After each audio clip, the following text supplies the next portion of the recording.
Si vous avez commencé à vendre vos premiers NFT ou alors si c'est prévu, peut-être que vous posez la question suivante.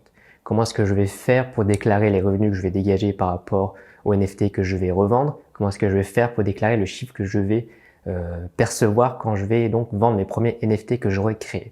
Eh bien, pour répondre à ces questions, on va d'abord se baser sur deux profils, sur deux cas différents. Le premier cas, c'est si vous êtes un investisseur ou un collectionneur, si vous achetez un NFT et si vous le revendez, comment est-ce que vous allez faire pour déclarer donc la plus-value que vous aurez fait. Et le deuxième cas, c'est si vous êtes un artiste, un créateur ou une créatrice, comment est-ce que vous allez faire pour déclarer le chiffre d'affaires que vous allez faire sur les ventes de vos NFT. Premier cas, donc vous êtes un collectionneur ou un investisseur, et ce que vous voulez faire en fait, c'est une plus-value sur l'achat-revente de collections de NFT ou sur une œuvre d'art numérique, simple et unique. Et bien dans ce cas-là, ce que vous allez faire, c'est que vous allez le rapprocher de ce qu'il existe déjà par rapport au monde des crypto-monnaies. Et pourquoi est-ce qu'il faut se rapprocher de ce monde-là? Parce qu'en fait, les lois et les juridictions par rapport au monde des NFT sont encore très floues et sont encore en fait peu précises, peu claires. Et dans ce cas-là, ce qu'il existe aujourd'hui, c'est seulement des lois sur la blockchain et notamment sur les crypto-monnaies.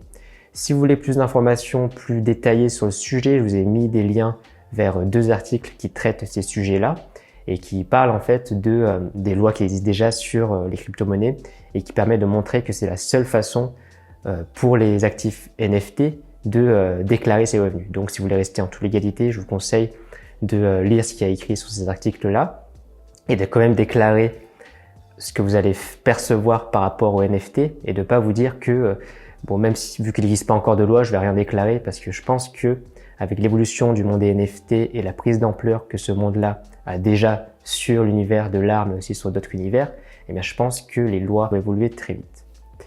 En tout cas, ce que vous allez faire, en fait, c'est que vous allez déclarer, comme pour le cas des crypto-monnaies, vous allez déclarer votre plus-value. C'est-à-dire que vous aurez une taxe qui sera basée sur la plus-value que vous allez faire lors de vos ventes de NFT. Je m'explique, imaginons que vous achetez un NFT à 1 Ether, qui vaut environ 3000 $ aujourd'hui, et vous le revendez à 2 Ethers.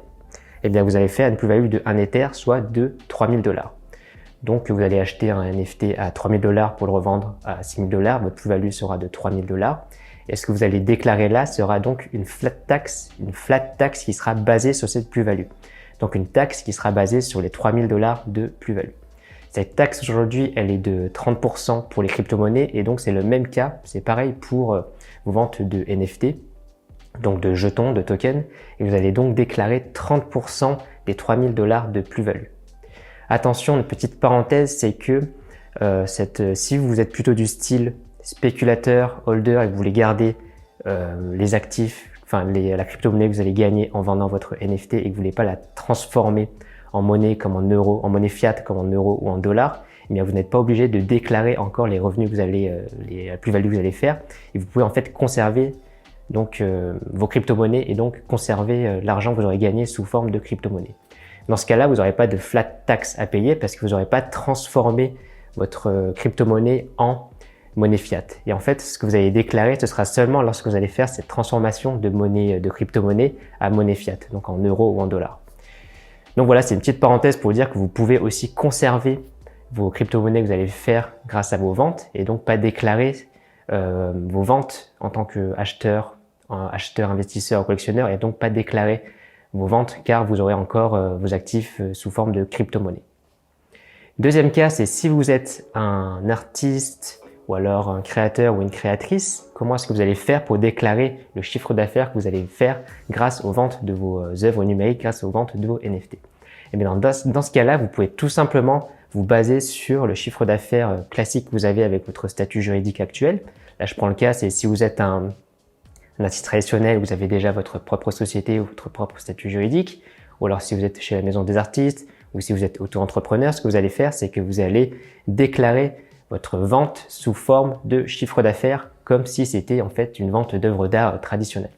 Et dans ce cas-là, ce que vous allez faire, c'est que vous allez aussi déclarer votre vente de NFT sous forme de chiffre d'affaires seulement si vous allez transformer donc les crypto-monnaies que vous allez percevoir lors de la vente de votre NFT en monnaie fiat comme on l'a vu dans le cas des collectionneurs et investisseurs. Donc en résumé, ça reste assez flou et assez peu précis spécifiquement dans le monde des NFT parce qu'on en entend parler seulement depuis 1 an maintenant, mais il existe quand même des alternatives assez proches pour déclarer donc ce que vous allez faire, que ce soit en chiffre d'affaires ou en investissement achat-revente qui se rapprocherait donc aujourd'hui des juridictions et des lois par rapport aux crypto-monnaies et à la blockchain. Je vous conseille quand même de garder un œil sur les articles qui peuvent sortir et notamment les nouvelles lois qui peuvent sortir assez rapidement, je pense, vu la prise d'ampleur donc du marché des NFT et du crypto art.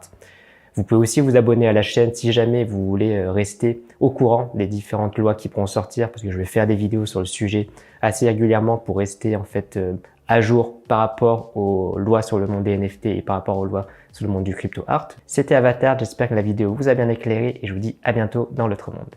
Ciao ciao.